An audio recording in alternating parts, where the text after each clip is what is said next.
Hello everyone and welcome back to Turner's Tutoring. We're starting our next section in Esperanza Rising. Once again, if you like these videos and you like this read aloud, please like and subscribe and check out the rest of the playlist if you haven't done so already. We're starting Las Almendras, or almonds, today.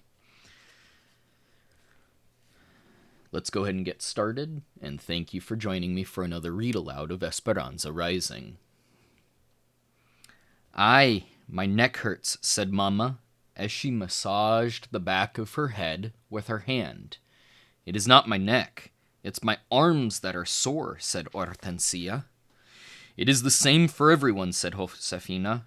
"When you first start in the sheds, the body refuses to bend, but in time, you will get used to the work." Everyone had come home that night tired and with various aches and pains. They gathered in one cabin for dinner, so it was crowded and noisy. Josefina warmed a pot of beans and Hortensia made fresh tortillas. Juan and Alfonso talked about the fields while Miguel and Isabel played with the babies, making them squeal with laughter. Mama cooked arroz, and Esperanza was surprised that Mama knew just how to brown it first in oil with onions and peppers. Esperanza chopped tomates for a salad and hoped no one would mention the sweeping. She was glad this day was over. Her bruises had been to her bride. Isabel took a fresh tortilla, sprinkled it with salt, rolled it up like a cigar, and waved it at Miguel. "How come you and Tio Alfonso won't let me go behind the cabin with you?" "Shh," he said. "It's a surprise." "Why are you so full of secrets?" asked Esperanza. But neither Alfonso nor Miguel answered. They simply smiled while they prepared their plates. They ate dinner, but before they could slice a cantaloupe for dessert, Alfonso and Miguel disappeared, with instructions not to follow them. "What are they doing?" demanded Isabel. Hortensia shrugged, as if she knew nothing. Miguel came back just before sunset. "Senora and Esperanza, we have something to show you." Esperanza looked at Mama. It was obvious Mama was as confused as she was. They all followed Miguel to where Alfonso was waiting. Behind the cabin was an old oval washtub with one end cut off.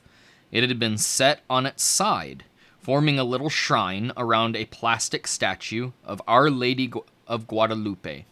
Someone had built a grotto of rocks around the base of the tub. Around it, a large plot of earth had been fenced in by sticks and rope and planted with thorny stems, each with only a few branches. Isabel gasped, "It's beautiful. Is that our statue?" Josefina nodded, but the roses came from far away. Esperanza searched Miguel's face, her eyes hopeful. "Papa's?" "Yes, these are your papa's roses," said Miguel, smiling at her. Alfonso had dug circles of earth around each plant, casitas, little houses that made moats for deep watering, just like he had done in Aguascalientes. But how? Esperanza remembered the rose garden as a blackened graveyard. After the fire, my father and I dug down to the roots. Many were still healthy.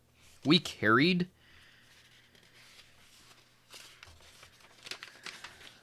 the cuttings from Aguascalientes, and that's why we had to keep them wet. We think they will grow. In time, we will see how many bloom." Esperanza bent closer to look at the stems, rooted in mulch. They were leafless and stubby, but lovingly planted.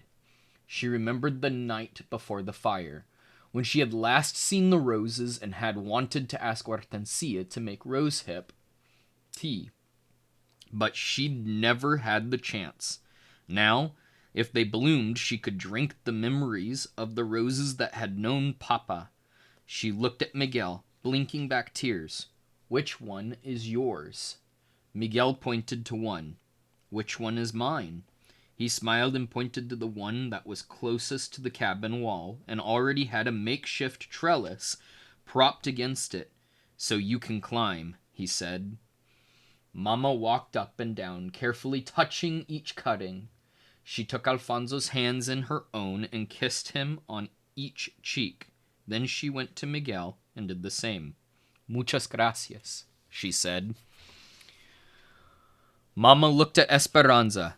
"Didn't I tell you that Papa's heart would find us wherever we go?"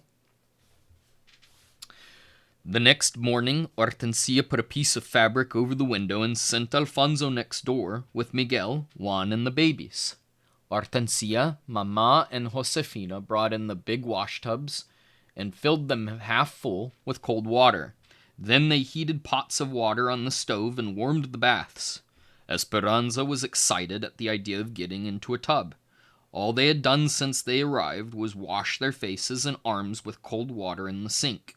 She hadn't had a real bath since she left Aguascalientes.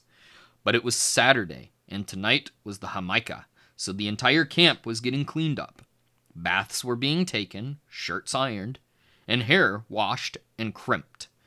Hortensia had given Esperanza her bath since she was a baby, and they had established a routine. Esperanza stood near the tub with her arms outstretched while Hortensia undressed her. Then she got in the tub and tried not to wiggle while Hortensia washed her. She'd tilt her head back, keeping her eyes closed, while Hortensia rinsed her hair. Finally, she stood up and nodded, which was Hortensia's signal to wrap the towel around her. Esperanza went to one of the washtubs, put her hands out to her sides, and waited. Josefina looked at Hortensia and raised her eyebrows. Isabel said, "Esperanza, what are you doing?" Mama walked over to Esperanza and said softly, "I've been thinking that you are old enough to bathe yourself, don't you think?" Esperanza quickly dropped her arms and remembered Marta's taunting voice saying, "No one will be waiting on you here."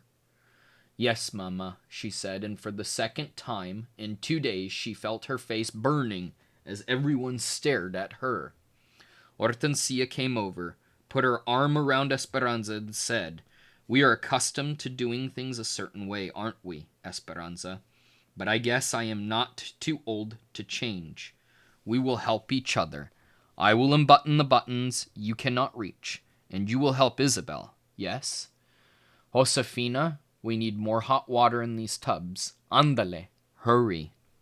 As Hortensia helped her with her blouse, Esperanza whispered, "Thank you."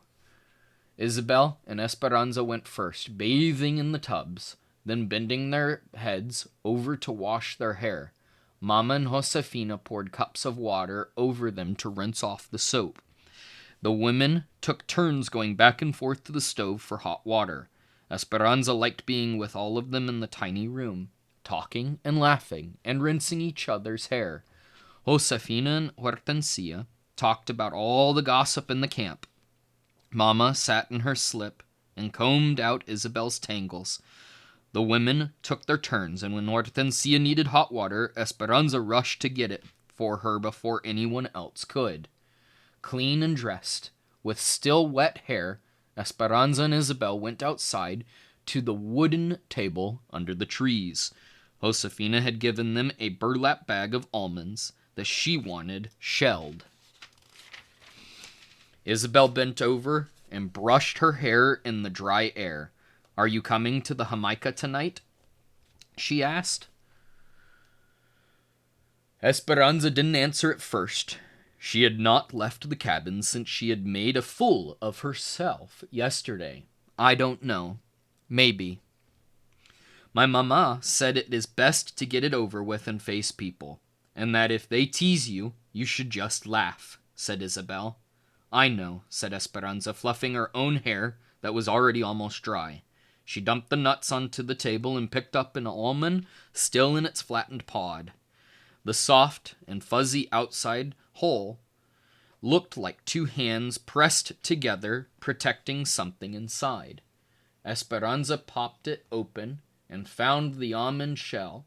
She snapped the edge of the shell and pried it apart, then pulled the meat from its defenses and ate it. I suppose Marta will be there tonight? Probably, said Isabel, and all of her friends, too. How does she know English? She was born here, and her mother, too. They are citizens, said Isabel, helping shell the almonds. Her father came from Sonora during the revolution.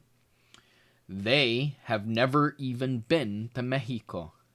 There's lots of kids who live in our camp who have never been to Mexico. My father doesn't like it when Marta comes to our Jamaicas, though, because she is always talking to people about striking. There was almost a strike during almonds, but not enough people agreed to stop working. My mama says that if there had been a strike, we would have had to go into the orchard and shake the trees ourselves for these almonds. Then we're lucky. What is your mother making with these nuts? Flan de almendra, said Isabel. She will sell slices at the Jamaica tonight. Esperanza's mouth watered. Almond flan was one of her favorite sweets. Then I've made my decision. I will come. The platform was lit up with big lights. Men from the camp in starched and pressed shirts and cowboy hats sat in the chairs, tuning their guitars and violins. Long rows of tables were covered in bright tablecloths where women sold tamales, desserts, and the specialty, agua de Jamaica, hibiscus flower, water, punch made with the red Mexican Jamaica bloom. There was bingo on wooden tables and a long line of chairs circling the dance area for those who wanted to watch. That's where Mama and Hortensia sat, talking to other women. Esperanza stayed close to them, watching the growing crowd. Where do all the people come from? She asked. The other night, she had heard Juan say that about 200 people lived in their camp, but there were many more than that now. These fiestas are popular. People come from other camps, said Josefina, and from Bakersfield, too. When the music started, everyone crowded around the platform, clapping and singing. People started dancing in the area around the stage. Children ran everywhere, chasing and hiding. Men held young boys on their shoulders, and women swaddled their infants, all of them swaying to the sound of the small band. After a while, Esperanza left Mama and the others and wandered through the noisy crowd, thinking how strange it was that she could be in the middle of so many people and still feel so alone. She saw a group of girls who seemed about her age, but they were huddled together. More than anything, she wished Marisol were here. Isabel found her and pulled on her hand. Esperanza, come and see. Esperanza let herself be led through the crowd. Someone from town had brought a litter of kittens. A group of girls were crowded next to the cardboard box, cooing and cradling them. It was clear that Isabel desperately wanted one. Esperanza whispered to her, I will go ask your mother. She wove back through the crowd to find Josefina, and when she agreed, Esperanza practically ran back to the spot to tell Isabel. But when she got there, a bigger crowd had gathered and something else was going on. Marta and some of her friends stood in the bed of a truck that was parked nearby, each of them holding one of the tiny kittens. This is what we are, she yelled. Small, meek animals. And that is how they treat us because we don't speak up. We don't ask for what is rightfully ours. We will never get it. Is this how we want to live? She held the kitten by the back of the neck, waving it high in the air. It hung limp in front of the crowd, with no decent home and at the mercy of those bigger than us, richer than us. Isabel trembled trembled, her eyes in a panic. Will she drop it? A man called out, maybe all that cat wants to do is feed its family. Maybe it doesn't care what all the other cats are doing. Señor, does it not bother you that some of your compadres live better than others? Yelled one of Marta's friends. We are going to strike in 2 weeks at the peak of the cotton for higher wages and better housing. We don't pick cotton on this farm, yelled another man from their camp. What does it matter, yelled Marta, if we all stop working, if all the Mexicans are juntos, together, she made a fist and held it in the air, then maybe it will help us all. He yelled back, that is a chance we cannot take. We just want to work. That's why we came here. Get out of our camp. A chair rose up around him. People started shoving, and Esperanza grabbed Isabel's hand and pulled her aside. A young man jumped into the truck and started the engine. Marta and the others tossed the kittens into the field. Then they pulled some of their supporters into the back of the truck with them and raised their arms, chanting, Huele, huelgo, huelga, huelga. Strike, strike.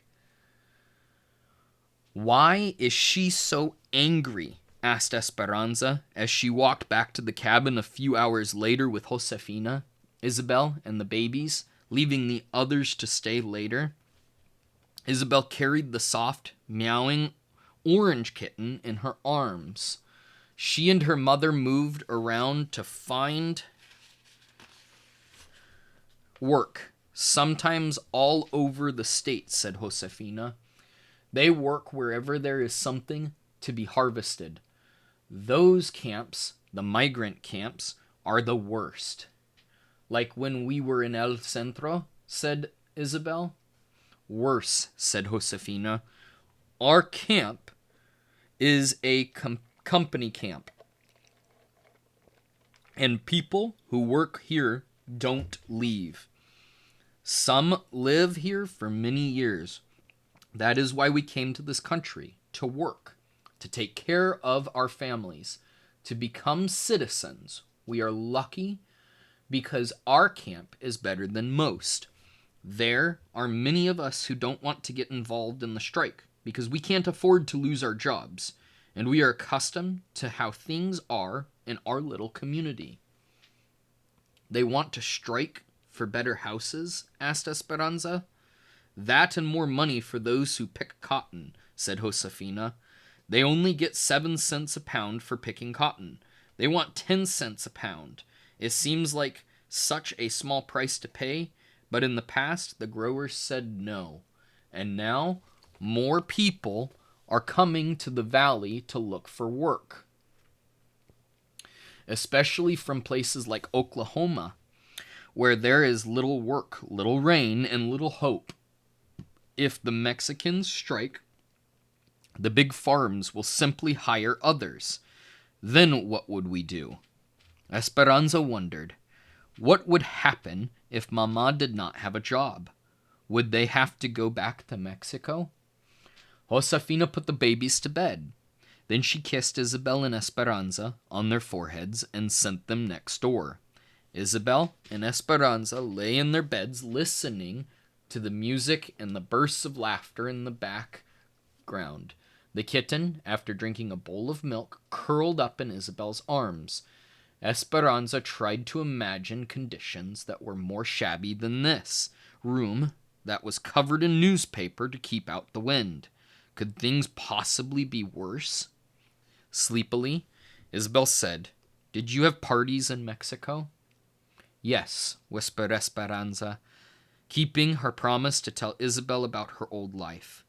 Big parties. Once, my mama hosted a party for 100 people. The table was set with lace tablecloths, crystal and china, and silver candelabras. The servants cooked for a week.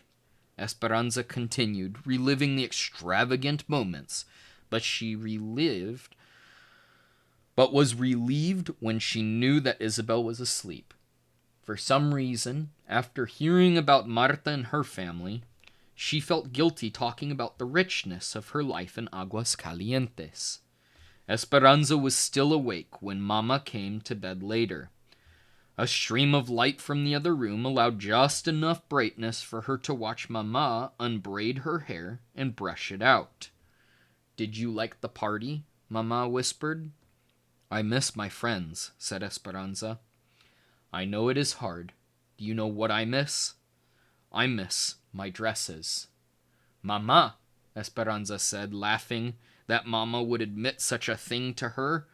"Shh," said Mama, "you will wake Isabel. I miss my dresses too, but we don't seem to need them here." "That is true. Esperanza, do you know that I am so proud of you for all that you are learning?" Esperanza snuggled close to her. Mama continued, "Tomorrow we are going to a church in Bakersfield. After church, we are going to una tienda called Cholitas. Josefina said she sells every type of sweet roll and Mexican candies." They were quiet, listening to Isabel's breathing. "In church, what will you pray for, Esperanza?" said Mama. Esperanza smiled. She and Mama had done this many times before they went to sleep. "I will light a candle for Papa's memory," she said. "I will pray that Miguel will find a job at the railroad. I will ask Our Lady to help me take care of Lupe and Pepe while Isabel is at school. And I will pray for some white coconut candy with a red stripe on the top." Mama laughed softly. "But most of all, I will pray that Abuelita will get well, and that she will be able to get her money from Tio Luis's bank, and that she will come soon." Mama stroked Esperanza's hair. "What will you pray for, Mama?" "I will pray for all the things you said, Esperanza, and one more thing besides." "What's that?" Mama hugged her. "I will pray for you, Esperanza, that you can be strong, no matter what happens." Thank you for joining me for this read-through of the section Almonds. If you are liking these read-alouds of Esperanza Rising, please like the video and subscribe to the channel if you haven't done so already. I'm Mr. Turner with Turner's Tutoring, wishing you a fantastic rest of your day.